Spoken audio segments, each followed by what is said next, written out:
Hi everyone, and we're back on the video on how to get yourself a nice waterproof car so you don't get the condensation on the front. This is part two. So I'm going to be looking at the roof now, and we're going to be following these seams all the way down to make sure they're all nice and tight. This is a place, seams are always going to be a weakness and a place for rain to gather. So little bits here that you can't actually see, you can do that with the roof up. And again, we're going to go around and again check over here, make sure this bit is tucked under this area here. It shouldn't be sitting over. If it is, then look at one of my other videos on how to pull it in via the elastics on that side. And again, we're coming around here and looking over the tops for any areas where there's rips or tears.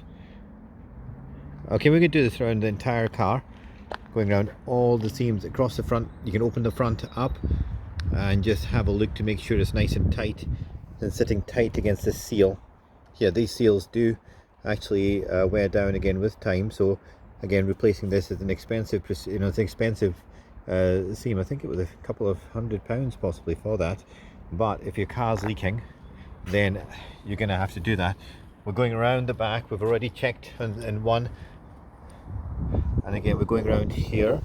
You can see there's a little bit of stretching of the seams here, so you can gather there's going to be a weak point over there, and you can see what it looks like there compared to there.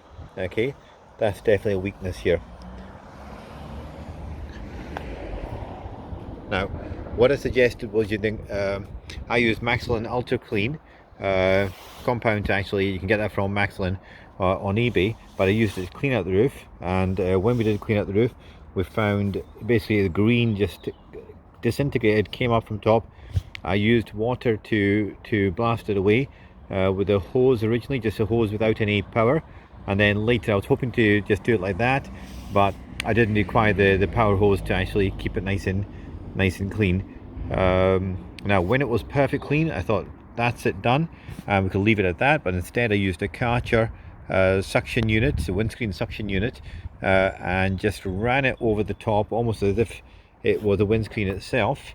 And from that we pulled out an incredible amount of green algae, and I think I had to do it 4 or 5 times, if I remember correctly, to actually get this nice and clean, possibly more, to get it nice and clean. There's a video of that showing me doing that. Now, why did I do that? And I did it because I was also wanting to check.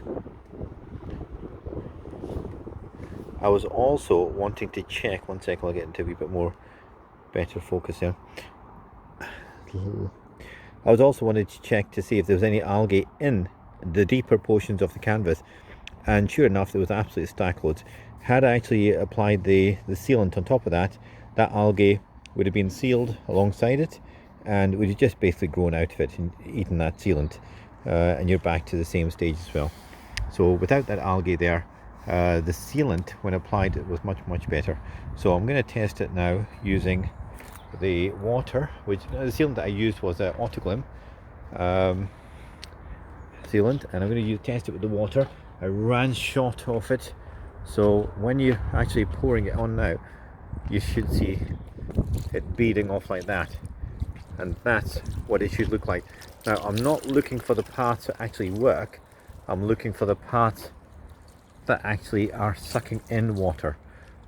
So that means it's actually not actually working very well. Okay, so I'm going to walk around. I'm looking for the parts not that are repelling the water, but I'm looking for the parts which are not repelling, and that means that section might need to get done again. And there we go, I can just see a section there. Okay, but otherwise, and look down there, see some absorption around there. Okay, so this is what I'm looking for. Okay, and those are the areas that you need to go back and do again in particular. And strangely enough, it was on the other side that I actually started to realize I was running short of water. Okay, now that means I'm going to have to seal this again twice. How often you should do this? I think it should be done annually. The reason for that is because your roof isn't actually waterproof, it's water resistant. And by adding this coating on top of the car, as part of the service, like an oil change, you're going to make it nice and water resistant. But as I said, this is now the next part, and once you've done that, you want to check again on the insides of the car. Now when you do this, you want to open this the driver's door and check on the other door, okay, and then at a different time open the passenger door and then check this from the passenger side. The reason for that is because water will drop down and you'll think you've got a leak when you actually haven't got a leak. Another thing is you can't really tell like this. Similarly, wide, you want to check across the top here if there's any leaks coming from there, and also the back window as well. That's an important one because the back windows one is quite easy to miss. Again, going back to these seams, what you want to do is put an extra coat of your sealant in there and just make sure that that is particularly done. Okay, so as you can see, this is holding its water quite well.